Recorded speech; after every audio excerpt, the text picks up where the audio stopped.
La industria de los videojuegos es una de las más grandes y poderosas de la era actual. Nace a principios de 1970, siendo bastante modesta. Los invitamos a conocer a los protagonistas de esta historia. Dos hombres que trabajaron en una compañía militar y desarrollaron un invento que revolucionó la industria del entretenimiento. Conoceremos a William Harrison y Ralph Baer. Daremos un recorrido por el pasado y la vida de estos hombres visionarios cuya invención deja una huella imborrable en la historia del siglo XX. Ladies and gentlemen. Buenas tardes. La demostración que están a punto de ver representa uno de los desarrollos recientes de Sanders en televisión por cable interactivo. Hoy nos referimos al enfoque de Sanders en cuanto a un tipo de creación de programas simple y cuasi interactivo, con la participación de la audiencia en una variedad de modos con los cuales se atraiga a una amplia gama de clientes. Lo que nosotros construimos lo llamamos caja multipropósito. La caja multipropósito contiene una grabadora de cassette. Contiene una base en donde puede ser colocado un auricular de teléfono, un teclado digital, una serie de módulos de enchufes y módulos de enchufes electrónicos. Los módulos de enchufes cubrirán una variedad de aplicaciones como los juegos por televisión por cable interactivo.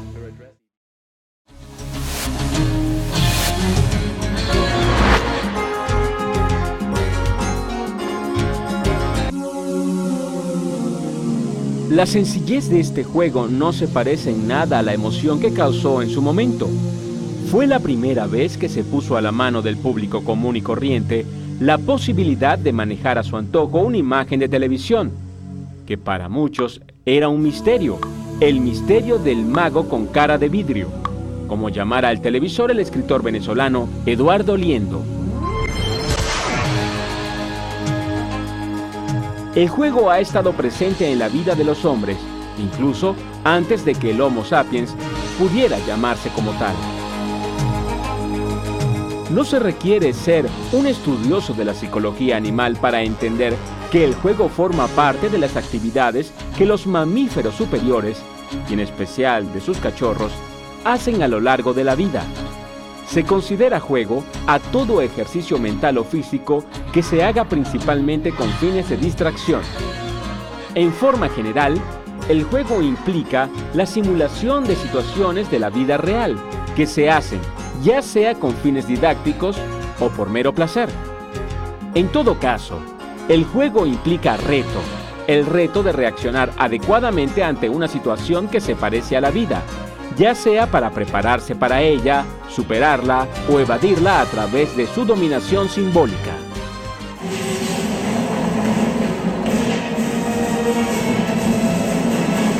Aunque la guerra no es ningún juego, su misma dinámica pareciera arrancada de un tablero de ajedrez o de una consola. Por ello, no es de extrañar que de la guerra haya salido Ralph Baer, un ingeniero de origen alemán reconocido como padre de los videojuegos.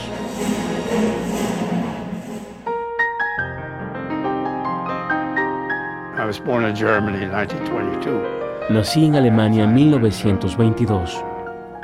En el momento en que la parte oeste de Alemania estaba aún ocupada por las tropas francesas y marroquíes. Las cosas estaban bastante mal, no había mucha comida y había mucha destrucción. El pueblo donde nací estaba en la frontera con Francia, al sudeste de Alemania, y se llama Pirmasens. Mi madre, que nació en el otro lado del país, en un lugar llamado Guben, cerca de la frontera con Polonia, trabajó en Berlín en un laboratorio. Ella estaba deseosa de mudarse de allí, y cuando yo tuve 1 año y medio y mi hermana tuvo unos pocos meses de nacida, nos mudamos a Colonia. Es una ciudad muy grande, y allí crecí. En Colonia, Baer asistió a la Realschule. A los 14 años, el ascenso de Hitler hizo que su vida cambiara. Por su condición de judío alemán, tuvo que abandonar la escuela y a pesar de que estaba dispuesto a ejercer cualquier profesión, su judaísmo tenía un peso demasiado grande para sortear la etiqueta de subhumano que los nazis le impusieron. Traté de aplicar para plomero. Quería ser un aprendiz de plomero y el jefe me preguntó si estaba dispuesto a meter la mano en los excrementos de otros, a lo que respondí que sí, pero no me dieron el trabajo. Luego conseguí un trabajo en una oficina en donde trabajé por 3 años. Tenía 14 años, tipeaba en 2 idiomas, en alemán y en inglés. Escribía cartas cortas y tomaba dictados de mi jefe. Para cuando finalmente decidimos emigrar a los Estados Unidos, me despedí de mi jefe. Mi madre y yo lo fuimos a visitar, y él le dijo a mi madre que no tenía que preocuparse por nada porque yo tenía una espalda muy fuerte. Obviamente no le importaba mucho mi habilidad mental. Tuvimos mucha suerte en poder emigrar a los Estados Unidos, porque, número 1, la ciudad era muy pequeña, y número 2, era una lotería. Nosotros fuimos al consulado norteamericano en Stuttgart. Nos sentamos frente al escritorio del cónsul. Allí conversé con él. Igual lo hizo mi madre, mi padre y mi hermana, con un buen nivel de inglés. Tuvimos una conversación agradable, pero no sé qué habremos hecho para que nos firmaran los papeles, porque si no lo hubiesen hecho, probablemente nos hubiesen enviado a Auschwitz o algo por el estilo. Así que alguien allá arriba debe haber intercedido por nosotros en todos estos años. En agosto de 1938, la familia de Burr se refugió en Nueva York, donde la vida de Ralph supo identificar la oportunidad de su vida. Llegamos a Nueva York y yo tenía que trabajar, así que trabajé en una fábrica por 2 años. Y cuando tenía 3 meses trabajando allí, vi a alguien en el metro que estaba leyendo una revista cuya portada decía: haga mucho dinero reparando radios y televisores. Eso era para mí. Así que tomé un curso por correspondencia y de los $12 que ganaba semanalmente en la fábrica, gastaba $1.25 semanales en el curso por correspondencia. Luego de terminar el curso básico, tomé el avanzado y al terminarlo renuncié a la fábrica y conseguí un trabajo como técnico en una tienda de electrodomésticos en la avenida Lexington con 78 en Manhattan. También tenían otra tienda en la Tercera Avenida con 72 y otra en el lado oeste. A todas les daba servicio, recogía, entregaba equipos, colocaba antenas en los techos, arreglaba televisores, todo eso sin tener un auto. Solo tomaba autobuses con un chasis en una mano, con una caja de herramientas en otra y un altavoz debajo del brazo. Todo eso sin auto. Aquel humilde inmigrante que contaba sus ganancias en centavos aún estaba lejos de convertirse en el inventor de un producto que iniciaría el desarrollo de una de las industrias más poderosas de hoy en día. Más aún, pronto se vería envuelto en la guerra de la que había escapado. Me alisté en 1943 y en 3 meses llegué a trabajar como ingeniero de combate con otros hombres de 1,82 metros provenientes de Texas, Alabama y Florida. Yo era un chico de Nueva York que nunca había estado al aire libre, no sabía ni sostener un martillo. Debido a su dominio del alemán, así como del francés y del inglés, Burr integró una unidad especial del ejército estadounidense que se movilizó a Europa bajo las órdenes del general Ike Eisenhower. Allí nos miraban y nos decían: ¿quiénes demonios son ustedes? Y nosotros respondíamos: somos los de ingeniería militar. Así que por unos días hicimos las mismas cosas que los demás soldados, pero después nosotros fuimos hasta el comandante del campo y le dijimos: oiga, podemos mejorar su índice de entrenamiento si dejan que entrenemos a las tropas reproduciendo las condiciones del uniforme alemán, la psicología alemana, y si disparamos armas alemanas, entre otras cosas. Lo siguiente que supimos es que nos habían ascendido. Estábamos 6 niveles más arriba de los soldados rasos. Los chicos regulares fueron llevados a otras barracas especiales. También construimos una escuela. Yo me involucré en la colección de armas para exhibirlas y hacer demostraciones con ellas. Y cuando vine a ver tenía un museo lleno de cosas. Me involucré tanto en la historia de estas armas que llegué a ser conocido en la comunidad británica. Ellos querían que permaneciera en el ejército y estuve tentado porque me involucré mucho en la historia y en la tecnología de las armas, porque son un mecanismo bastante complejo y además son divertidas para jugar con ellas. Acabada la guerra, Burr volvió a Estados Unidos y se olvidó momentáneamente de las armas. Para recomenzar, se empleó en la fábrica de los famosos radios Emerson, pero su espíritu de superación lo hizo estudiar ingeniería de radio y televisión en el Instituto Americano de Tecnología de Televisión de Chicago. Yo dejé la escuela a los 14 años y nunca más volví a asistir a ninguna otra escuela, excepto por mis estudios en casa que hice cuando vivía en Inglaterra. Allí estudié inglés, álgebra 1 y 2. Todas esas cosas las sabía, pero no tenía credenciales. Así que no había manera de que entrara en alguna universidad en Nueva York. Pero un día vi un anuncio de una escuela en Chicago que entrenaban técnicos e ingenieros y en ese momento no pedían credenciales y no daban diplomas. Así que tomé un tren hasta Chicago. Me entrevistaron, tomé un examen, lo pasé y allí estuve por 3 años y medio. Eventualmente comenzaron a dar diplomas y tuve la oportunidad de obtener uno como ingeniero de televisión. Tras un breve paso por una compañía de equipos médicos, Burr se fue a trabajar a la fábrica de equipos electrónicos Loral, que servía a la industria militar, donde su espíritu innovador comenzó a destacarse. Cuando comencé a construir estos equipos, compré unas cuantas revistas como la QSC y la CQ, que eran las Biblias de los radios para amateurs. Las vi, las estudié y construí algunas cosas. Cualquier ingeniero podía hacerlas. Uno aprendía construyéndolas, lo cual era muy divertido. Pero muy pronto comenzamos a recibir órdenes grandes para equipos de prueba militar, sobre todo para pruebas militares secretas, y en 1 año y medio teníamos tanto trabajo que nos vimos desbordados automáticamente. Así que fuimos absorbidos por otra compañía, la cual inyectó más dinero. Esta compañía tenía otra sucursal en Manchester.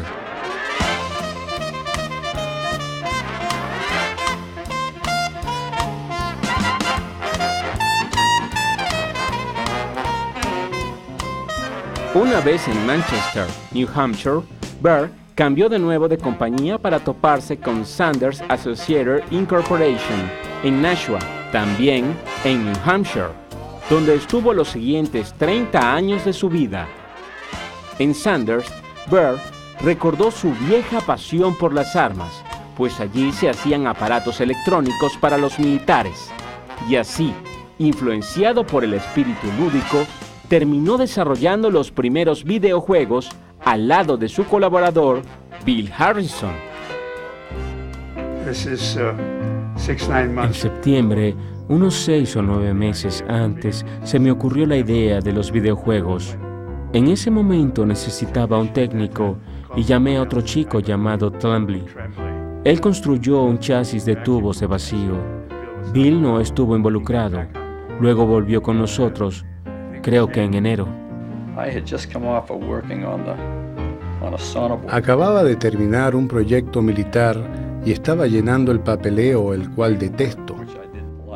Y recibí un mensaje de alguien que me dijo que Ralph Baer quería verme.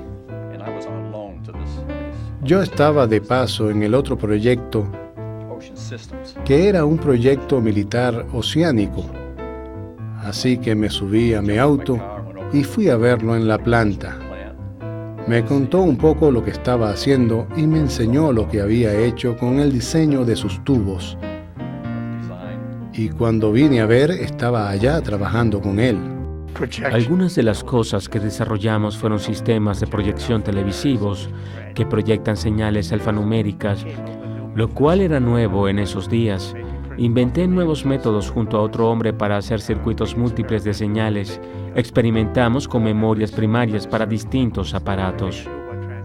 Lo único que sabía de transistores era lo que había visto sobre los hombros de los técnicos que trabajaban en el laboratorio, lo cual era preocupante.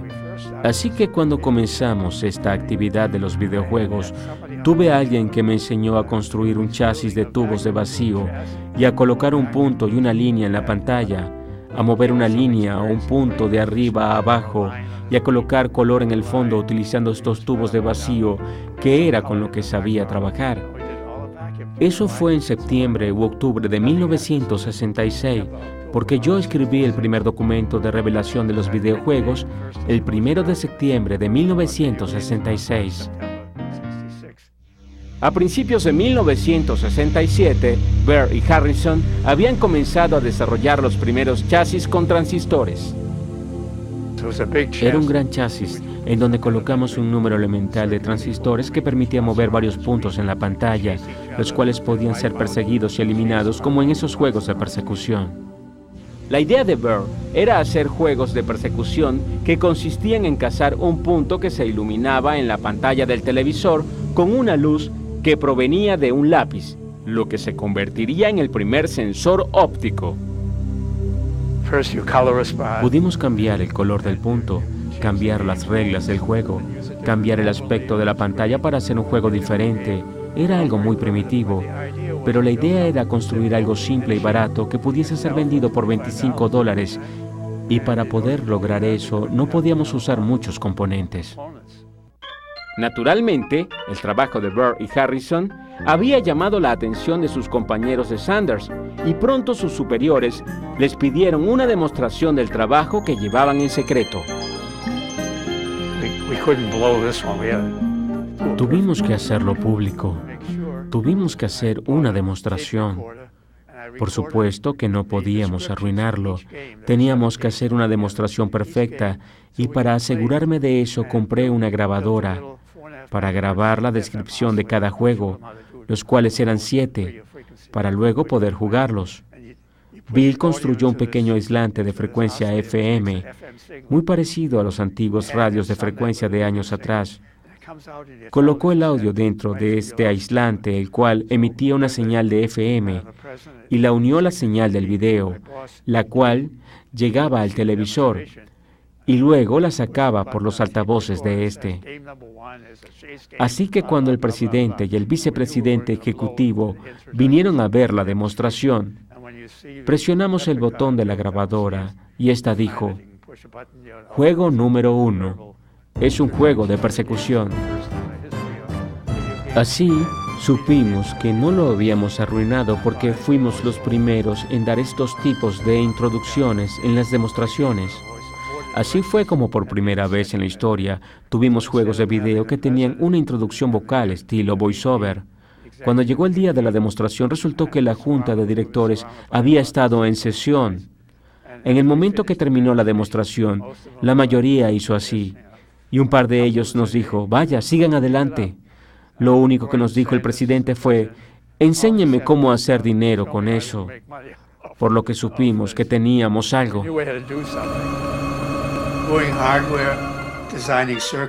El construir un hardware o idear algo es fácil si uno es creativo, pero vender estas cosas o tratar de conseguir una licencia es la parte difícil.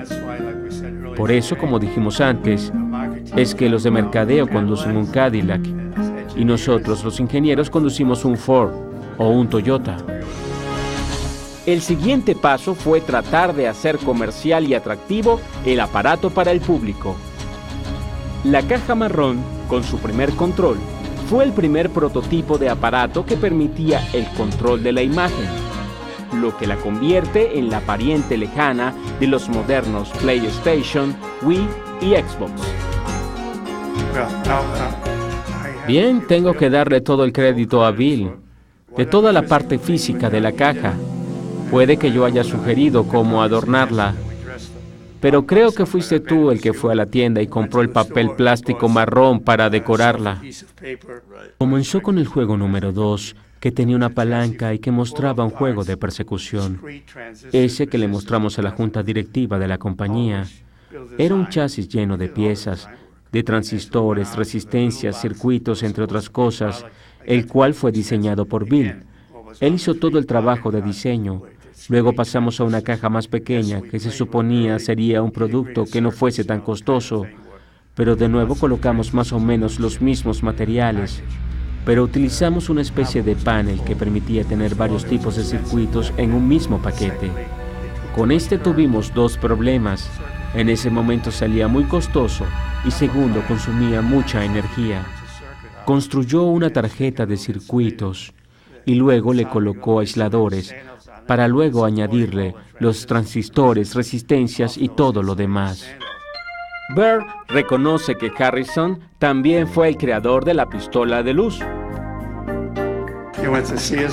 Fue a Sears, compró una pistola de plástico, la abrió, le hizo un espacio para la tarjeta de circuitos, la aseguró adentro, le colocó un fotosensor con el cañón. El sensor óptico lo tenía en el cañón porque no había lentes. Cuando uno mira por el cañón se puede ver algo a la distancia. Teníamos una pantalla de puntos y el punto blanco era el que se reflejaba en la pistola. Luego, esta llegaba a la fotocelda y luego Bill construyó un amplificador para aumentar la señal. Y si uno apretaba el gatillo y la luz de la fotocelda coincidía con la señal del gatillo, en ese momento uno daba en el blanco. Y el punto en la pantalla desaparecía. ¡Bingo!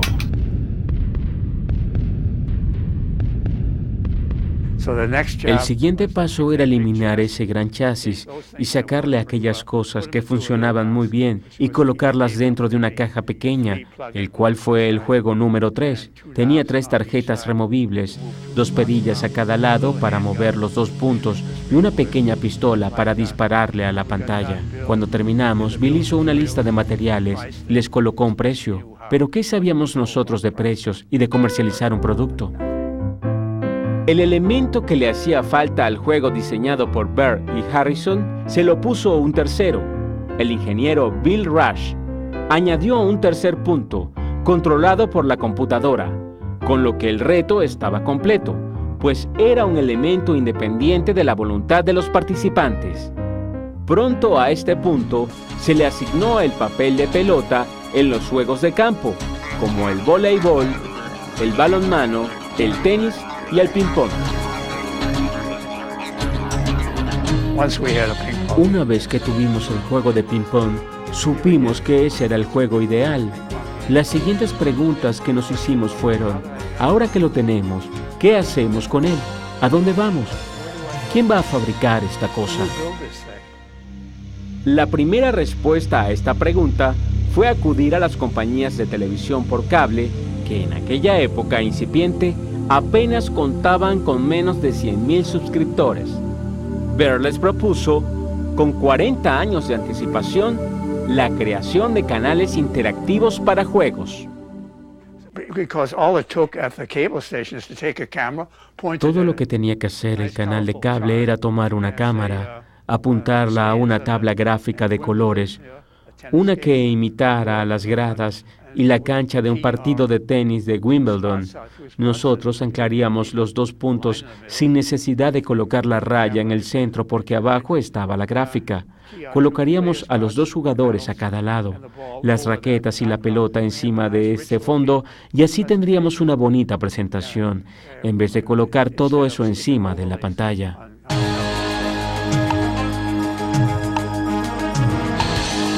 En aquel entonces, las compañías de televisión por cable se mostraron poco interesadas en un elemento que hoy en día forma parte integral de su negocio, por lo que Burr, al darse cuenta que su juego utilizaba los elementos del televisor, trató de llamar la atención de los grandes fabricantes de estos aparatos. La primera en venir fue la RCA. De hecho, llegamos a entrar en negociaciones con ellos, pero luego pensaron que nosotros éramos una compañía muy pequeña y ellos una muy grande, por lo que los términos de honorarios no fueron buenos. así que decidimos no seguir las negociaciones. Afortunadamente para nosotros, un miembro del equipo de la RCA se fue de allí y se convirtió en el vicepresidente de mercadeo de la Magnavox en las oficinas de venta de Nueva York. Y como había quedado impresionado con nuestro trabajo, llamó a la planta de Fort Wayne, en Indiana, y les dijo que debían vernos. Cuando el vicepresidente de Nueva York llamó a la planta en Fort Wayne para hacer una demostración, sabíamos que eventualmente obtendríamos una licencia al llevar a nuestro abogado de la empresa y a su abogado a trabajar por todo un año en los términos del contrato. Pero para ese entonces ya todo era un diseño antiguo. Bill diseñó todo eso en 1967 y ya tenía unos 3 años de antigüedad. También la electrónica avanzó como loca en 3 años, pero nos tomó otro año antes de siquiera cumplir con las obligaciones contractuales. Nosotros éramos una compañía y ellos otra, y realmente llegaron a sentir que no nos necesitaban. De hecho, no nos necesitaban porque hicieron un buen trabajo al convertir la caja marrón en un equipo productivo, práctico y con buen aspecto. Por ejemplo, nosotros no supimos, nos enteramos mucho después. Bill tampoco sabía de esto, que ellos pasaron 6 meses luego de haber hecho 6 u 8 prototipos, viajando por todo el país, haciendo pruebas de aceptación con los consumidores, la cual está reproducida parcialmente en mi libro, para averiguar si a las personas les gustaba realmente. Y si ves el informe de los resultados, verás que a las personas les gustó de verdad la idea. Especialmente, les gustó jugar el ping-pong.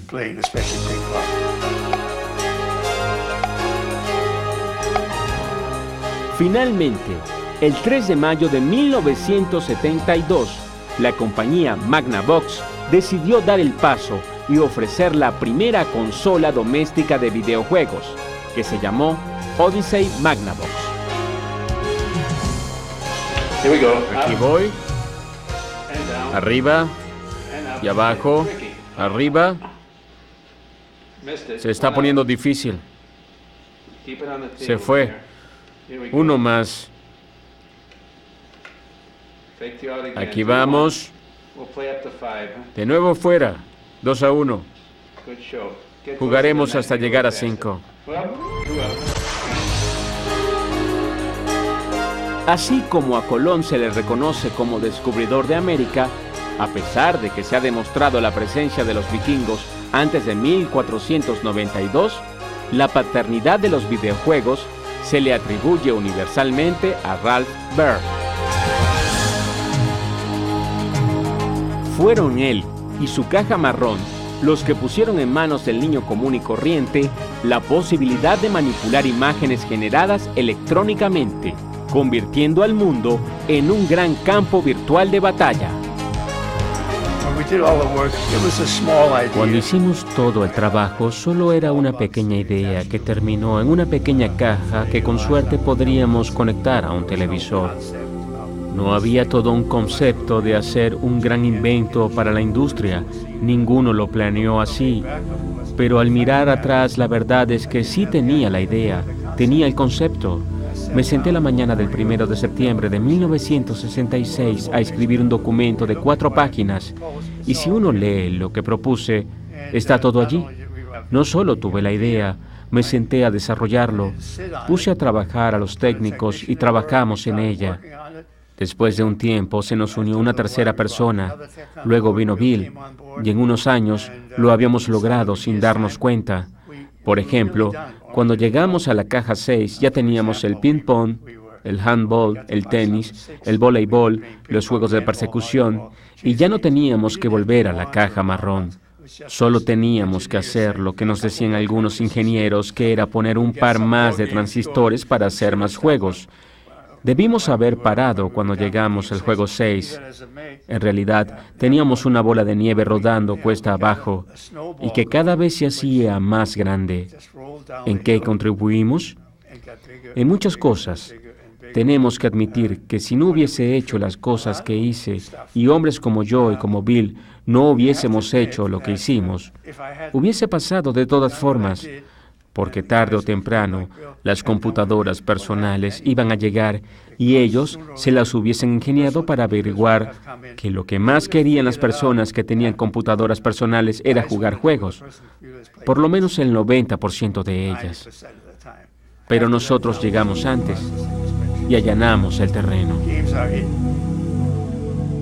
El impacto de los videojuegos en la vida de los niños de entonces, es decir, de los hombres de hoy, ha sido incalculable. Una vez, Steve Wozniak, fundador de la fábrica de computadoras Apple, dijo: "Nunca podré agradecerle lo suficiente a Ralph Baer por lo que me dio a mí y a todos los demás". Conocí a Steve hace 4 años cuando fui aceptado en el Museo de las Computadoras en Montana. Él fue el orador principal y pasamos un par de días juntos. Es un hombre muy agradable, así que le pregunté, ¿qué quisiste decir con eso? Y me respondió, la única razón por la que construí una computadora fue porque quería jugar algún juego. He pasado todo este tiempo jugando videojuegos. A juicio de Baer, el trabajo realizado por Magnavox fue muy bueno, aunque con algunas fallas en la visión comercial. En Magnavox hicieron un buen trabajo. Lo único que hicieron deficientemente fue que cuando finalmente anunciaron el producto en mayo de 1972, le hicieron ver al público que tenían que tener un televisor Magnavox para poder conectar el Odyssey. Esto mantuvo frenadas las ventas. Y el otro problema fue que en esa época Magnavox tenía sus propios agentes de distribución. Existían unas tiendas Magnavox en donde solo habían artefactos de esa marca. No se conseguían en otra tienda. No habían tiendas de electrónica como las que hay hoy en día. No entrabas a cualquier tienda de radio y televisión y veías un televisor Magnavox al lado de otra marca. Estos tenían su propia tienda. Eso dejó de hacerse 2 años después porque se tornó en un problema de monopolio y el gobierno reconoció que debía de tenerlo. Lo que eso hizo fue restringir las ventas a esas tiendas. Así que en vez de estar en 5,000 tiendas en Nueva York, solo se encontraban en unas 50. Eso ayudó a las ventas. Incluso así llegaron a vender cerca de 11,000 unidades de Odyssey modelo 1TL200 durante la temporada de octubre, noviembre y diciembre del 72. Y para principios de 1974, cuando ya era una máquina antigua, se vendieron 350,000 unidades en total, lo cual no era nada malo. Pensemos que eran 350,000 unidades en las casas. Al menos 3 o 4 personas en una familia jugaron con él e invitaban a sus amigos. Así que si lo multiplicamos por 5, da 1,5 millones de personas que habían sido introducidos a los videojuegos caseros durante ese periodo. Baer trabajó en Sanders durante 30 años. Harrison estuvo en la compañía hasta 1978. Sin embargo, hoy retirados de las empresas, mas no del trabajo, siguen siendo grandes amigos. He estado haciendo juegos y juguetes desde hace 25 o 30 años. El 95% de las veces han salido relativamente fáciles, pero es ese 5% restante el que me vuelve loco. Uno gasta 3 veces más tiempo en ese 5% porque es allí donde todos los problemas aparecen y te muerden el trasero. Creo que nosotros no hubiésemos sido tan unidos si no hubiésemos compartido esa historia inusual en Sanders. El aporte de Baer ha sido reconocido no solo por los fabricantes y fanáticos de los videojuegos, sino que incluso es miembro de la Asociación Americana de Inventores y se hizo acreedor de la Medalla Nacional de Honor de la Tecnología de Estados Unidos, que le entregó personalmente el presidente George W. Bush el 13 de febrero de 2004. Se otorga la Medalla Nacional a la Tecnología del año 2004 a Ralph H. Baer por su gran contribución a la creación, desarrollo y comercialización en el área de los videojuegos y su aplicación en la industria del entretenimiento y la educación.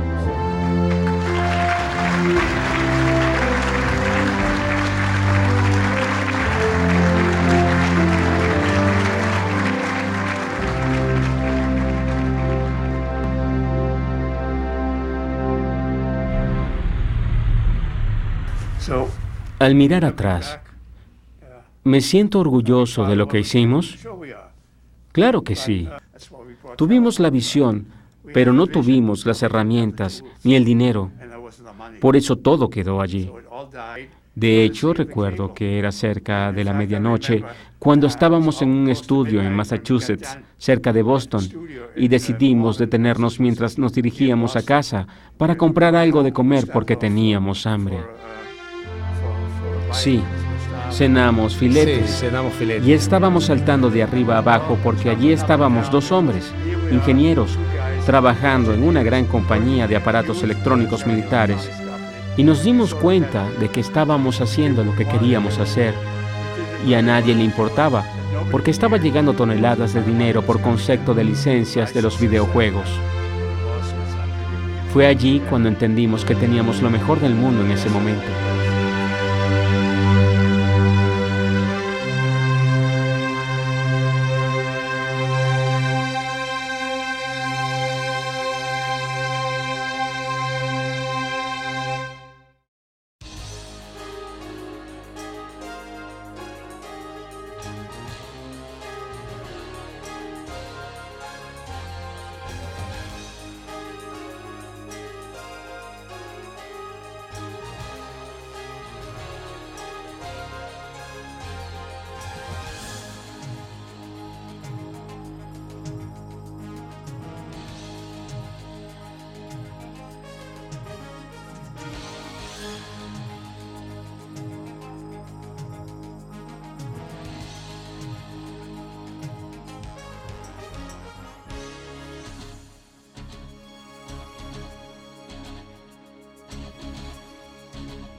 Hola Venezuela, esto es Videojuegos Generación X con Ralph Baer, el original inventor de los videojuegos caseros. Hello. Hello, hola Venezuela, hello America. Yeah.